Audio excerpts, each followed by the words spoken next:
Сайн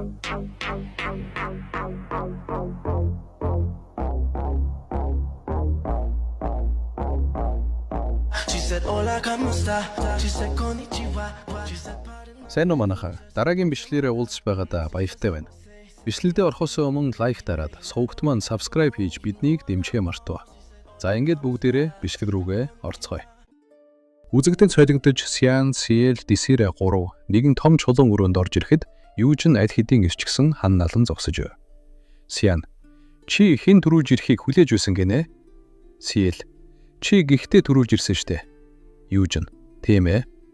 Дисирэ: "Чи лабиринтын төрүүлж ирчихэд хүлээсэн хэр харгас бид хоёрын хамтарч босыг алах саналыг зөвшөөрсөн гэсэн үг үү?" Юужин толгоогоо мааж нь хинэггүй хариулна. Чи нээр нь тийм юм ярьж байсан те. Би танарт төрүүлж орох боломжийн талаар санал тавих гэж байлаа. Би наад босыг чинь ганцаараа хөнгөн дийлнэ. Тэгэхээр чин та нарын лабиринтын төвд ирсэн хичээл зүтгэр чинь үгүй болон биз дээ. Сиан ууртаагаар сэлмээ чанга атгана. "Юу гинэ?" Юужин: "Энд байгаа мангасын хүрээ рүү орохгүй бол дайрдаггүй юм байна. Өөрөөр хэлбэл энэ биднийг хүлээж байгаа гэсэн үг. Миний дараа ирсэн дараалалаараа үнтэй тулалдвал ямар байна?" Эхлээд Дисирэ, дараа нь Сиан, тэгээд Сиэл. "Шударга байгаа биз дээ?" Дисирэ: Чи бидний ганцаараа тулал хийж байгаа юм уу?" Юужин: "Чи лабиринтээр явж байхдаа шахагдсан болтой. Ярд чадахгүй гэж бодож байвал бууж өгч орно шүү" гэж хэлэхэд Дисирэ: "Өгөхгүй" гэж хэлээд Дисирэ жадаа барьсаар төрүүлж тулалдахаар удав Сиан ууртаагаар Юужин руу харна. "Чи яагаад тулалдахгүй байгаа юм?" Юужин: "Би та нарыг тулалдсны дараа тулалдана." Сиан: "Чамд боломж гарч ирнэ гэж одоо юу?" "Би боссыг ганцаараа дийлнэ гэдэгтээ итгэлтэй байна." Юужин: "Чи тэгж чадвал би үлдсэн амьдралынхаа турш чамайг хүндэлж амьдрья." Юужин өргөнөөр инээмсэглэн түүнийг үднэ. Сиан инээмсэглээд: "Наад амлалтаа мартаж авахгүй шүү" гэж хэлэн баярлав. Сиан дотроо: "Минотавр лабиринттэй холбоотой түүх болгонд гарч ирдэг мангас. Төсөөснөөс хамаагүй том юм. Түрүүн тааравцсан турлалоос ч том юм байна" хэмээн бодов. Энэ гихтээ ганцхан том бий. Трол өвгрийн хажууд салах хэлэхэр биш. Би ганцаараа ярьж чадах байх хэмээн бодно. Минотаврын шар нүд гинт нэгдэн. Асар том Минотавр босож зогсохгүйгээд түүний хөлд Дисирэ маш жижигхэн харагдана. Дисирэ: "Том юм би яаж ийм мангасыг асах юм бэ?" Бодохтой зэрэгцээд Дисирэ шидэмгийгээр: "Энэ хүртэл исчээд бууж өгнө гэж байхгүй." Дисирэ жадаа барин хурдтайгаар уршгүй. Минотаврын авраг гар дээрээс ирэхэд Дисирэ булдах ба агаарт эргэж жадаараа маш хүчтэй дүүрнэ. Жадны үзүүр Минотаврын арьсанд тулах боловч огт нэгтэрч чадахгүй. Дисирэ үүнийг хараад ихэд гайхна. Арьс нь хитрхи бүх болохоор жад зоогдохгүй байна гэж бодохтой зэрэгцээд Минотаврын асах томгаар Дисирийг бүхлээр нь атгаж авна. Дисирэ: "Үхэхнэ" гэж бодоход нь Минотавр гартаа атгасан Дисирийг маш хүчтэйгээр хол шидэж орхино. Тэрээр чулуун шалан дээр хүчтэй унаж нилээн хол гусаж очино. Дисирэ шидэгдэхийг харсан Сиэл: "Мангас яагаад үргэлжлүүлнэ? Дайрахын оронд шидэж байгаа юм" гэж Юужинээс асуув. Юужин: "Яагаад гэвэл энэ жинхэнэ мангас биш. Дисирэ Минотаврын гарт орох дээр агшинд тулаан дууссан" гэж хэлв. Сиан: "Одоо миний ээлж." Сиан уултаагаар Юужин руу харна. Сиан: "Би чамд гол гэр бүл болон салбар гэр бүлийн ялгааг харуулъя" гэж хэлв. Юужин түүнийг тохуурхсан байдалтай инээмсэглэн сонсно. Сиан Юужины инээхийг хараад: "Ямар өнгөрөө юм бэ? Тэр намайг ганц үгээр дийлэхгүй гэж бодсон юм байх та." Сианы биеийг хурц цэнхэр аавра бүрхэж эхэлнэ. Сиан: "Нүдээ нээгээд намайг хар." Сианы сэлэм бүрэн цэнхэр гэрлэлээр гэрэлтэж эхэлнэ. Тэрээр сэлмээ хоёр гараараа чанга атган өөртөө итгэвтэйгээр инээмсэглэнэ. Дисирэ үүнийг хараад Дисирэ: "Ийхтийн авраа байна. Юу гэж зүсэж чаддаг манаар хийсэн ийхт. Ийхтийн авраг биежүүлэхийн тулд манаар хамгийн бардаа 10 жил бэлтгэл хийсэн байх ёстой. Оз гэр бүл эм хол пасарчсан байсан юм уу?" Юужин: "Энэ насан дээрээ ийхтийн авраг ашиглаж чадчихна гэдэг тайхалтай хэрэг." Сиан: "Би энэ элдийн авраг удаан барьж чадахгүй ч урдаа байгаа мангасыг алахад хангалттай байх ёстой." Гэтэл Сианы сэлмний цэнхэр гэрэл гинт унтарч алга болно. Сиан гайхсан байдалтай сэлмээ харна. Минотавр ард нь хөдөлж эхэлнэ. Сиан: "Айн?" Сиан сэлмээ даллаж үзэх боловч юу ч гайхгүй. Юу болоод байна? Юужин гэлэрдээ хэлснийг иргэн санав. Тэр хэлэхдээ авва вермутийн цусыг залгамжилсан хүүхдүүдийн авьяасыг шалгахын тулд бид цус залгамжлах ёслолыг зохион байгуулдаг тэр хүн салбар гэр бүл гол гэр бүл их байх нь хамаагүй. Ойлголоо. Энэ лабиринт нь Роберийн хийсэн зэрэглээ. Тэр лабиринтийн төвд манай ашиглан дайрч болохооргүй болгосон юм байна. Юужин жуумалцсан Сиан руу харна. Манай ашиглан ихтийн авар бийж өгч чадахгүй бол гол болон салбар гэр бүл эрх тэгш тулдан гэсэн үг. Сиан сэлмээ чанга атган сандарч хөлөрсөн байдагтай. Яагаад миний ихтийн авраа бийчихгүй байна? Надад манай хангалттай их байх ёстой доо. Юужин ядаритна гэж бодож байвал хүрээд ир. Битгий зөрүүдлэж байгаад зодуулчих. Сиан ууфтайгаар шүдээ зөө хөлөрсөн байдагтай ширүүнээр хашгирна. Надаар битгий дааж инад бай. Чи намайг энэ мангасыг элтийн аваргүй ялахгүй гэж одоо юу? Гэж хэлээд Сиан сэлмээ барьсаар өөрөөс нь хамаагүй том асар том Минотаврын хөл рүү зөрөгтэйгээр дайрангүйн. Минотавр урдаас нь иржгүй Сианыг хараад асар том гараараа хүчтэй савх боловч Сиан түүнийг нь мэдрэн хурдтайгаар буртаад арыг нь зүсв. Минотавр гараараа Сиан руу хүчтэй цохих боловч Сиан дахин бувтаж сэлмээ далайсаар ар руу дайрсаар байв. Сиан сэлмээрээ Минотаврын гарыг дараалан хэд хэдэн удаа хурдтай бөгөөд хүчтэй зүснэ. Сиан ганц гадна шарахаар түүнийг дийлэх боломжгүй. Ойртож очиод хөлийг нь онцлох хэрэгтэй. Сиан Минотаврын дайралтаас бултаад болчихлоо хэмээн бодод хөл рүү маш хүчтэй дайрсан боловч Минотавр өвдгөөрөө хамгаалав. Тэрхэн мөчөд Минотавр Сианыг барьж аваад шидчихв ингэд. Сиан ч гэсэн ялагдав. Юужин Сиэд рүү эргэж харна асууна. Дараагийнх нь. Сиэд хоёр гараараа X тэмдэг хийн толгоос игсэрч. Би тулалдмааргүй байд. Би гяндангийн төгд элдийн аварга ашиглаж чадахгүй. Юужин тэр ахаасаа ухаантай гэж хэлээд зэвсгээ аваад тулалдахаар алхав. Сиан чи ялж чадах юм уу гэж асуухад Юужин би өөрийгөө ялагдана гэж бодохгүй байна гэж хэлээд тулалдахдаа бил. Юужин Сиэдэн болон бамбаага барьсаар асар том Минотаврын өдөөс тайван ашхна. Юужин би энийг яаж унгах вэ гэж бодож байхад Минотавр асар том нударгаараа маш хүчтэй зохино. Юужин хурдтайгаар хойш үсрэн бустаж Минотаврын гар газарт байх хооронд Юужин түүний гар дээгүүр нь хурдтайгаар гүйн дэш авирна. Гүүсээр Минотаврын толгой дээр хоёр эврийнхэн дунд дарч зогсно. Минотавр уурсан өөрийн толгой дээр байгаа Юужин унгахаар нударгаараа маш хүчтэй зохино.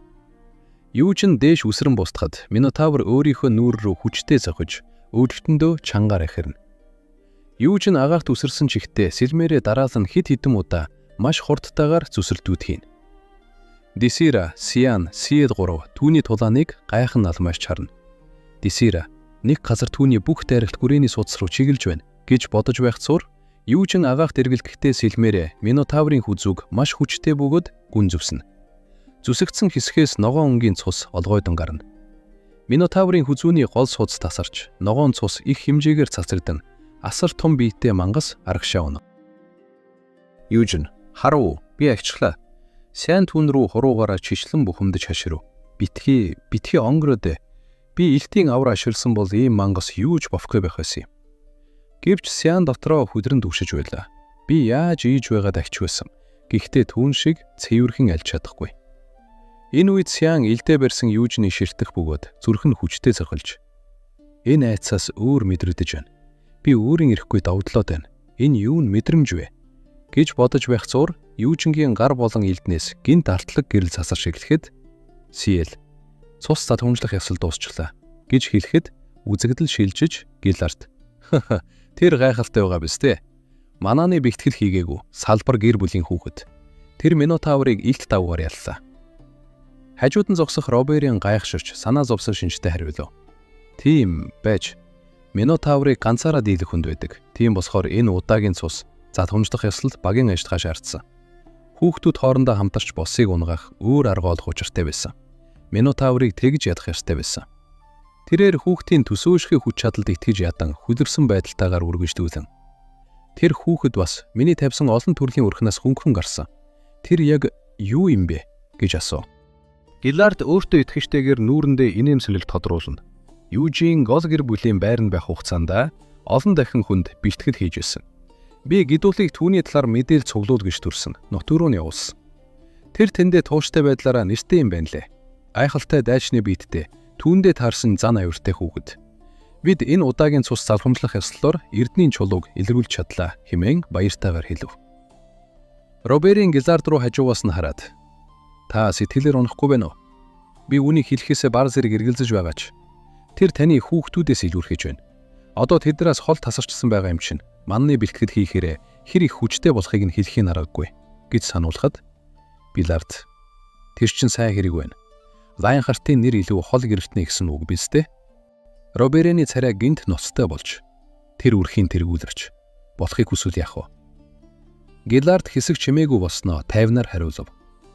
Хүчтэй нь үрхийн тэргүүлэгч болох нь зүй ясны хэрэг. Хүүхдүүд маань өөрсдийн байр суурь авч үлдэж чадахгүй бол би одоо яартай билээ дээ. Гилард шийдэмгий харцаар хүчгүйгээсээ болж салшгүй ирэхээ хулраад алдвал тэд Зайнхартын үрхийн тэргүүлэгч болох ирэхгүй гэсэн үг. Робериан би гадны хүн болохоор ийм юм ярих зохисгүй хэрэг байх. Гэхдээ ноён Гилард удаан хугацааны турш найзалсан найзын чинь хувьд би зөвлөгөө өгмөр байна. Та энэ хүүхдийг үрчилж авах хэрэгтэй гэж хэлв. Гилард энэ үгийг сонсоод ихэд гайхав. Үрчлэх? Робериан түүнд учрлан тайлбарлана. Тийм ээ. Салбар гэр бүлийн хүүхэд гол гэр бүлээс илүүрсэн. Зайнхарт салбар гэр бүлийн олон хүн ганц тэрнээс улж гол гэр бүлийг шоолно. Эсэргүүцдэг хүмүүс чинь цугдарч магадгүй. Гилард зөвлөгөө өгсөнд баярлалаа. Хүү үрчлэх? Сайхан санаа байна. Хоёусаа ихэхэд тэдэнд баяр хүргэх хэрэгтэй байх. Ойн дунд нарны гэрэл туссан замаар хүүхдүүд тэдний зүг алхан ирж яваа нь алсаас харагдана. Ойн гүнд Гилард болон Роберинаар цус залхамжлах ёслолоос эргэж ирсэн хүүхдүүдийг угтан зогсож байв. Гилард полгоо гудайд он зогсох бяцхан Юдиг хараад дотроо ийм бодно. Юди лабиринтийн төвд хүрч чадаагүй. Тэр олон янзын шид болон мангаас цатаарснаас ууж тэгсэн. Сониуч зангаасаа болж дөрөлгөө умарцсанд нь урам хугарч байна. Тэр цус залгамжлах ёслолоор өөрийгөө үн цэнийг харуулах ёстой байсан юм. Харин Сян Сид хоёр өрхөө болон мангас дээр зогсоогүй. Тэд томоогийн зангаасаа болж Минотаврыг дийлээгүй. Гэхдээ ирээдүйд энэ том болох явцад нь засагдана. Гилард бүгд сайн байлаа гэж хэлээд би эндээс та нарыг лабиринтээр яаж явах вэ гэж харсан. Үүнийг хүнд шалгуур гэж бодтол. Та нар бүгд их сайн байлаа. Гилард Южин рүү багталтай харцаар харж үрмжлүүлээд Южин цус залгамжлах ёслолд оролцсон 9 хүүхдээс чи хамгийн мундаг байсан. Южин даруухнаар бүхийж талархлаа илэрхийлв. Баярлалаа. Гилард Южингийн тулалдааны чадвар болон сонор сэрэмжийг нь шагшин магтана. Мангастай тулалдах болон өрхний өчрийг олох аргач нь гайхалтай сайн байсан. Ялангуяа тэр трофтой тулгдсан хэсэг дээр чи нэгч шарх аваагүй. Аргас энэ бүгдийг сонсоод Южингийн чадварт маш ихээр гайхширч хэрцгий трофтой тулалдахдаа шахтаагүй гинэ. Тэр яаж ийм сул биетэй ялсан юм болоо? Харамсалтай юм. Тэр манан гэр бүлийн булчин сайжруулах шингэнийг уусан бол одоо байгаадасаа илүү хүчтэй биетэй болох байлаа хэмээн бодож байх зур Робери. Үннийг хэлэхэд би та нарыг лабиринтэд хэд хоног төөрнө гэж бодсон, та нарыг дутуу үнсэн болтой гэж хэлээд тэрээр дотроо ийхүү бодно. Тэд барчир байгаа ч гэсэн авга вермутийн үр сад гэдэг нь мэдэгдэж байна. Гяланцаж буй авиастай эрдэнийн чулуунуудыг харах таатай байна. Гилард бүгдээрээ харж амарцгаая. Боломжтой бол би цайлгаа хиймээр л байна. Гэвч би та нарыг ийм хурдан гарчна гэж бодоагүй болохоор урьдчилан ямар нэгэн юм бэлдэж чадсангүй. Өнөөдөртөө амраад маргааш цайлгаа хийцгээе. Роберин хүүхдүүдийг аваад төрүүлээд явжээ гэж хэлээд Роберин хүүхдүүдийг авч яв. Төрүүж алхаж байсан хүүхдүүдийн дундаас Гилард Южинг онцлон зогсов. Южинг чи надтай хамт явна. Энэ үгийг сонссон Сиэл гайхсандаа эргэж харав. Сиэл ааваасаа Южинд бэлэг өгөх гэж байгаа эсхийг нь лавлан асуулаа. Та одоо бэлгийг нь өгөх гэж байгаа юм уу? Гилард түүнд өгөхгүй бар шалтгаан алгаа. Хурдан өгөх тусам сэтгэл давдлан мэстэй гэж хэлэхэд Сиэл азар доорх эрдэнсийн санд би бага байхасаа л ааваас зөндөө уйсан. Тэгж байхад аав намайг хизээш авч явж байгаагүй. Южин Гилардын хамт ойн зам даган холдож байхад Сиэл тэдний араас харж хоцров. Харуу бүрий болж тэнгэр улаан шаргал туяагаар будагдахад Гилард Южинаар хамтдаа алхана. Тэрээр Южингийн янз бүрийн зэвсэг ашиглах чадварыг нь анзаарсан байв. Гилард чи олон төрлийн зэвсэг ашиглаж чаддаг юм шиг байна. Южин та миний чадварыг хэтэрхий өндрөөр үнэлж байна. Гилард үгүй би тэгээгүй. Ши гянданд илд болон бамбагаар мангасуудыг дийлэн. Сян дисрэ хоёртой тулалдахдаа жад ашигласан. Южин дотроо тэр намыг дисрэтэй тулалдсныг мэдэж байна. Үрхийн тэргүүлэгч юм чи. Мэдхээс аргагүй биз гэж бодов Гиллерт үргэлжлүүлээд. Лайнхартын гэр бүлийн бэлгээ тэмдэг болсон зэвсэг бол илт. Хэдий тэмч гэсэн манай авгаа вермут өвөг дээдэс маань олон зэвсгэр чадварлаг ашигладаг байсан. Түүнийг дайны бурхан бүгдийн эзэн гэж дууддаг байсан. Гэхдээ ноён вермут ганцаараа олон зэвсэг ашиглаж чаддаг нь байгаагүй. Түүний хамтарч ноён хамал, ноён вермутийн дараагийн чадварлаг хүн байсан. Юужин өөрийнхөө өмнөх төрлийн тухай сонсоод бар зэрэг твдэв. Юужин хоолоогоо засаад миний үнссэн хүүхдийн номон дээр хамээлыг тэнэг гэж байсан гэж хэлэхэд Гиллерт би ч гэсэн бага байхдаа наад номыг ч уншиж байсан. Гэхдээ ноён хамад хэрэг тарьдаггүй байсан бол тэр ном их уйд хортой байх байсан. Юужин үннийг хэлэхэд би ноён вермутээс илүү ноён хамарт илүү их дуртай байсан гэж хэлэхэд Юужин гайхан түүн рүү харав. Юужин яагаад гэж асуув. Гиллерт би ямар ч үгүй ноён вермутийн хажууд ноён хамал энгийн хүн шиг болохоор илүү их дуртай. Энэ номон дээр хэд хэдэн удаа гардаг. Ноён хамал ноён вермутээс дор гэдгээ хэд хэдэн удаа мэдэрч байсан ч хизээч шантарч байгаагүй. Оронд нь дутангтай гэсэн болгоно дээрээ хичээнгүйлэн ажилдаг байсан. Тэр сүүлийнхээ мөчөд хамтрагчийнхаа төлөө өөрийгөө зочилсолдог гэж хэлэхэд хүүхдийн номнууд иймэрхүү зүйлүүдийг чухарчинж хүүхдүүдэд сургаал болгодог. Гэхдээ гэж бодов. Би ч гэсэн ноён хамалд илүү их дуртай, сайхан санагдаж байна гэж хэлв. Эд ойн гүндэх нэгэн жижигхэн чулуун цамхгийн өмнө ирлээ. Цамхгийн үүдэнд хоёрт цэргүүд харуулцгсан. Харанхуй хонгицоор дамжин доош чиглэсэн шатаар уруудав. Гиллерт энд үрхийн тэргүүдгчд хүн ордог. Чи энэ эрдэнсийн сан руу орсон анхны хүн. Юужин өөрт нь олгож буй энэ их ихтгэлд гайхширна. Би үнэхээр ийшээ орж болох юм уу гэж асуухад Гиллерт мэдээж би чамд хүссэн юм авч болно гэж хэлсэн биз дээ. Би энэ асуудлыг аль хэдийн эрдмийн зөвлөлийн наснуудтай хэлцчихсэн. Юужин Лайнхартын хөгшин арслангууд үүнд өмнөх үрхийн тэргүүдэр салбар гэр бүлийн алдартай хүмүүс хүртэл байдаг хэмээн эрдмийн зөвлөлийнхний талаар бодонгоо доош алхасаар байлаа. Юужин эрдэнсийн санд юу байдаг юм бэ гэж асуухад Гиллерт хэдэн зүүн жил цугларсан өв залгамжлагдсан хөрөнгө эднэр дунд аваа ноён вермутийн үлдээс нь олон хөрөнгө байгаа гэж хэлв. Юужингийн сонирхол ихэд төрөв. Тэгэхээр тэнд ариун элд байгаа гэсэн үг үү? Гиллерт байгаа. Гэхдээ тэрийг авч болохгүй. Яагад гэвэл ариун элд Лайнхартын зүрх болсон бэлгээ тэмдэг. Тэр хэний ч эзэмшил болж болохгүй гэж хэлэхэд Юужин харамсалтай юм гэж дотроо бодов. Гиллерт цааш нь тайлбарлав. Ганц тэр шалтгаан болоогүй. Аваа ноён вермутийн дараа ариун элд хэнийг ч эзнэ гэж хүлээн зөвшөөрөөгүй. Юужин гайхан. Хүлээн зөвшөөрөх?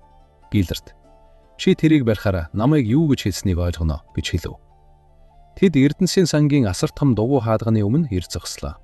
Гиллерт эрхий хуруугаа хазаж цус гаргана алтан арслангийн аманд цусаад усав. Арслангийн дүрстэй асар том дугуй хаалга онгойж эхлэв. Гиллерт гараараа доторч заалаа. За, ордоо. Юужин та яах юм? Үрхийн тэргүүлэгч. Гиллерт инээмсэглэн тайвнаар гараад илгэв. Би чамааг энд хүлээж бай. Би чамтай хамт явбал чи надаас болгоомжлно. Тэгээд хүссэн юмаа сонгож чадахгүй гэж хэлв. Юужин талархсан байдалтайгаар хөнгөн бүхийв. Анхаарал тавьсанд баярлалаа гэж хэлээд Юужин цаашаасх нь эрдэнсийн сан руу ороход түүний ард хаалга нүргэлсээр хаагдаж эхлэв.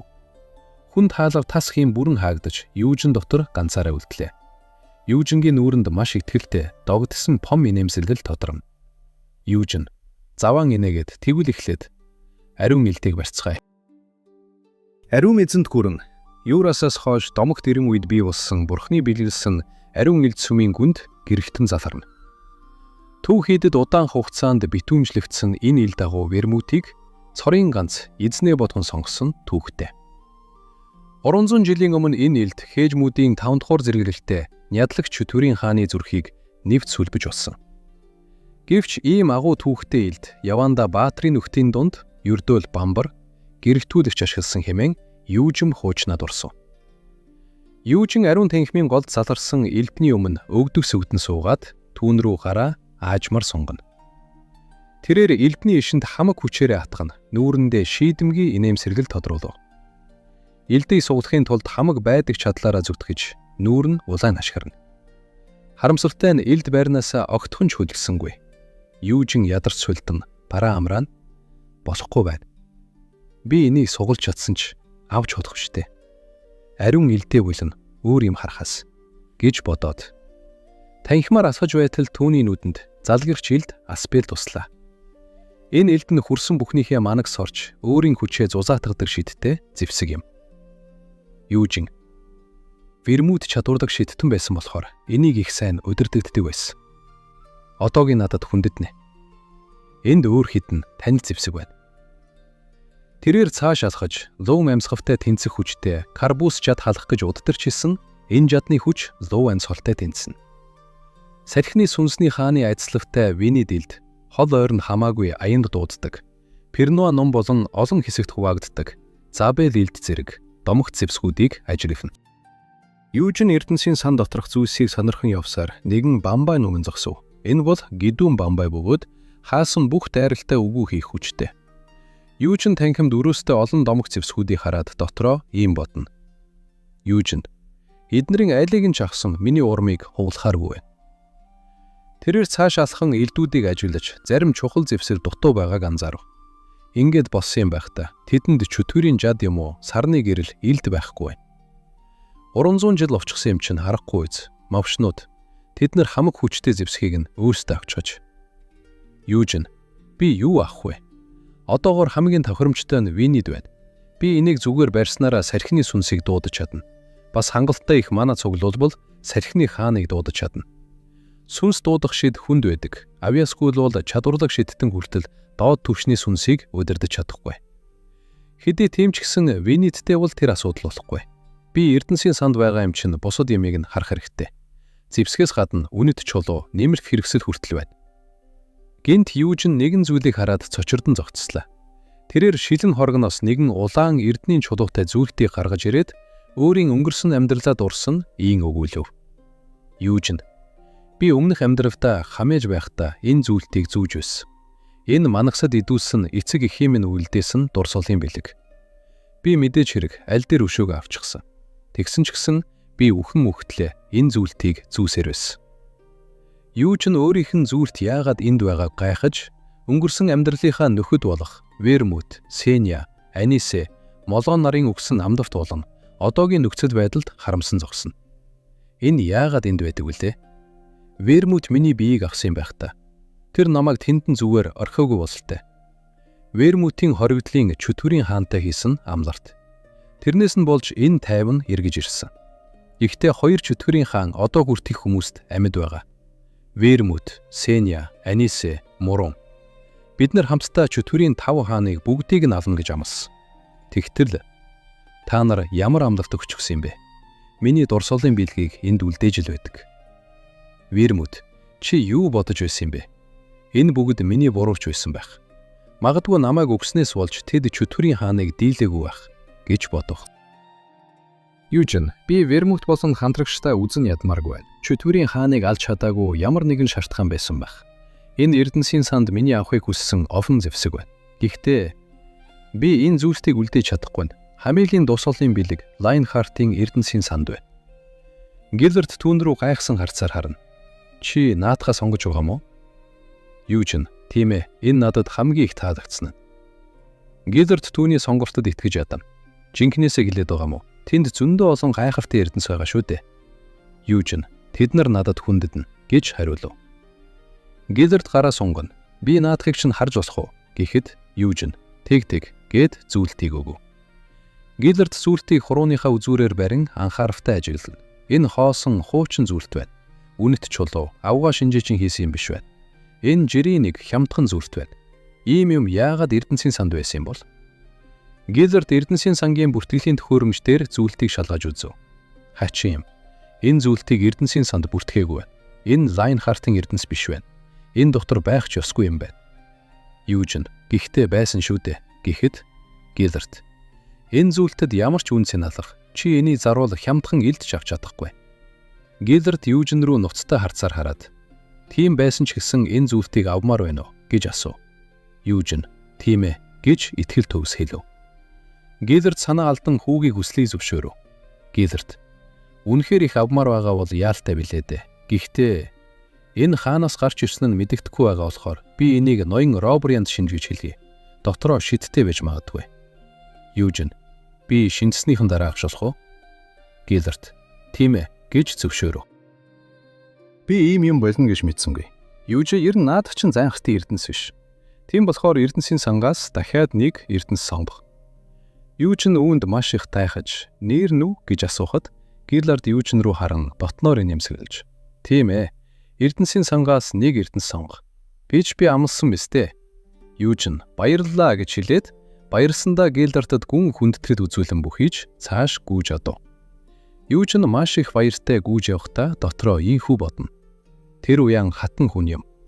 Би түүнийг хөвшгүй вэрмэтийн үр удам гэдэгт нь итгэж чадахгүй байна. Тэгж байгаа бол надад эргэлзэх юм алга. Салхин шуурга илд үнэд. Тэрээр илдийг хуйнаас нь аажмаа суулан гаргахад илднээс хүчрэхэг туяа сацарна. Цэнхэр өнгийн ман олон салхины урсгал Юужнийг тойрон эргэлдэхэд тэрээр ялалтын инээмсэглэл тодруулан илдийг дээш өргөв. "Чи одоо минийх болсон" гэж хэлснээр энэ хэсэг дуустдаг. Үзэгдэл солигдож шүн болсон байх ба Файнхартын сүлдэг харшид. Дисира: "Хөө чи ягаад ч цангууг юм? Чи тэрийг сайн ашигладаг штэ." Юужин огтхонч тоосон шинжгүй. "Би юу сонгохоо өөрөө мэдээ. Бас би илгэндээ сай." Дисира: "Дургүй хүчлээ." Гарагт Юужины сонгосон илд рүү нухацтай харна. Их хөнгөн харагдаж байна. "Чи хүчтэй юм ч алах юм уу? Сүх илүү зохих байсан юм биш үү?" гэж хэлэхэд Юужин гарагт руу харан залхсан байртай хариулв. "Өөрөө мэдээ" гэж хэлсэн баха. Гарагт бовчингаа чангалж Юужиныг өөрийнхөө гэр бүл рүү урлаа. "Цус залхамжлах ёслол дуусчихсан юм чи. Чи манай гэр бүл рүү хамт явбал яасан юм? Би чамд хэрэг болох болчин сайжруулах шингэнээр хандая." Юужин: "Надад хэрэггүй гэж хэлсэн биз дээ" гэхэд Дисира: "Энэ булчин толгооттой ярихавал илдээ гаргаад ир" гэж хэлв. Юужин илднийхэн бариулаас автхан илдийг хуйнаас нь сугалгаад хурц цэнхэр гэрэл цацарлаа. Дисира: "Энэ яадаг илд юм?" Юужин: "Винит. Үрхийн тэргүүлэгчийн хэлснээр ус салхины сүнснийхаа энэ илдийг азласан. Би манагаараа хангалттай их бэлтгэл хийвэл түүнийг дуудаж чадна." Дисира: "Оёо илд байна. Гэхдээ би чамайг жад сонгосон дээр байж гэх бодож байна" гэж хэлэхэд Юужин: "Тэнд олон жад байсан." Дисира: "Тийм бол чи тэрийг харсан уу? Луун жад карбос. Тэр жадаар дайхаар луун янзахад гардаг гэсэн." Юужин: "Би тэрийг чи яаж харагдтыг мэдэхгүй юм байд." Дисира: "Чөтгөрийн жад рүүнтэс өсөсөн үү? Тэр авгаа вэрмтийн ашиглаж байсан хамгийн хүчтэй зэвсэг. Аргад Сианыг түлхэн ярианд оролцов. Би рүүнтсийг мэднэ. Тэр жадыг хэрцгийлэн чөтгөрийн хаан ашигладаг байсан." Дисира: "Би чамаас асуугаагүй бай." Юужин: "Хэрцгийлэн чөтгөрийн хаан гэж бодоод 300 жилийн өмнө хилмүдэд 5 чөтгөрийн хаан байсан. Нэгдүгээр зэрэглэл Сүйрлийн чөтгөрийн хаан, нэгдүгээр зэрэглэл Хоригдлын чөтгөрийн хаан, гуравдугаар зэрэглэл Солирлын чөтгөрийн хаан, дөрөвдүгээр Хэрцгийллийн чөтгөрийн хаан, тавдугаар зэрэглэл Хядларын чөтгөрийн хаан гэж Юужин чөтгөрийн хаадуудын талаар бодно. Гаргис нухацтай царайлан Дисира руу харан ийхүү хэлв. "Дисира, наад чин буруу. Аавуу вэрмтийн хамгийн хүчтэй зэвсэг Хядлын чөтгөрийн хааны ашиглаж байсан бут цохивч Зэдглард байсан гэж хэлэхэд Дисира Гаргис руу зааж өөрийнхөө зөв гэдгийг батахыг хичээнэ. Дисира: "Хэрцгийллийн чөтгөрийн хаан Хядахын чөтгөрийн хаанаас илүү хүчтэй." Гаргис: "Зэвсгийн зэрэглэл чөтгөрийн хааны зэрэглэлтэй ямар ч хамаагүй." Дисира Гаргис хоёр хоорондоо маргалдаж байх цуур Юужин: "Одоо бодоод байсан чинь би бут цохигчийг хараагүй юм байна. Вэрмүт чөтгөрийн жад бут цохигч хоёрыг чөтгөрийн хаадаас авцсан. Тэр хоёр муу ёстой болохоор Эрдэнэсийн санд хатгалаагүй байх. Тэднийг хосох нь шид тазар битүүнжилсэн биз." Дисира Гаргис хоёр бие биерүүгээ заан маргалцаар л байлаа. Юужин тэдний хүүхэд шиг зангаас залхан толгоогоо барина. "Тэд миний хувьд хитрхи жаахан байна. Жад бут цохигч хоёр хоёулаа сайн зэвсэг болохоор нэгийг нь нөгөөгөөсөө илүү гэж хэлэх хүнд. Хэн нэг нь надаас вэрмтийн ашигладаг байсан хамгийн аваа зэвсэг нь альвэ гэвэл би ямар ч хэрэгэлзээгүйгээр шууд хариулна. Сарны гэрэл илд, чөтгөрийн мужид битүүнжлэгдсэн байсан илд хэлбэртэй илтэрхий. Чөтгөрийн илдийг барьж байсан Хэрцгийллийн чөтгөрийн хаан, бут цохигчийг барьж байсан Хядахын чөтгөрийн хаан хоёулаа сарны гэрэл илдийн гэрэлд ярагдсан. Миний энэ амьдралтаа ашиглаж байгаа анхны жинхэнэ илд."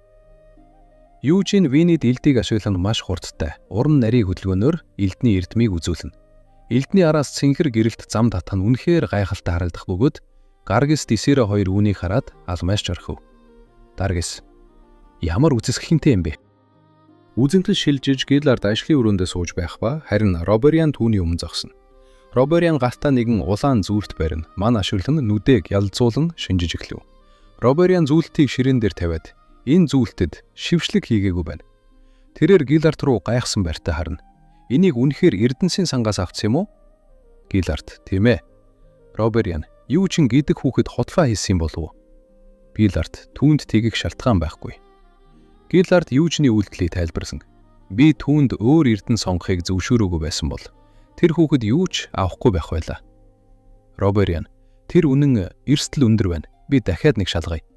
Би энэ зүйлтэд шившлэг хийгээгүй гэдгийг мэднэ. Гэхдээ энэ миний санааг зовоогод байгаа болохоор илүү гүн судлаад үзье гэхэд Гиллард: чи яаж тэгэх гэж байгаа юм гэж асуув. Робериан: Мананы ой санамжийг уншдаг шид байдаг. Хатагтай мэрэгэн синя энэ шидийг бүтээсэн. Манай ертөнцийн үнцүү болгонд байдаг. Ихэнх зүйлс өөртөө манай шингээсэн байдаг. Би энэ зүйлтэд байгаа мананы ой санамжийг уншина. Гиллард: тийм бол би чамд даатгая.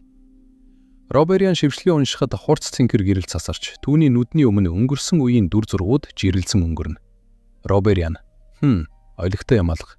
Энэ 100 жилийн настай юм шиг байд. Тэрээр хотын гудамж зүртийг зарж буй хүмүүсийг харж байна. Энэ хотын төв үү? Гудамжнууд тэндээс худалдаж авцсан байд.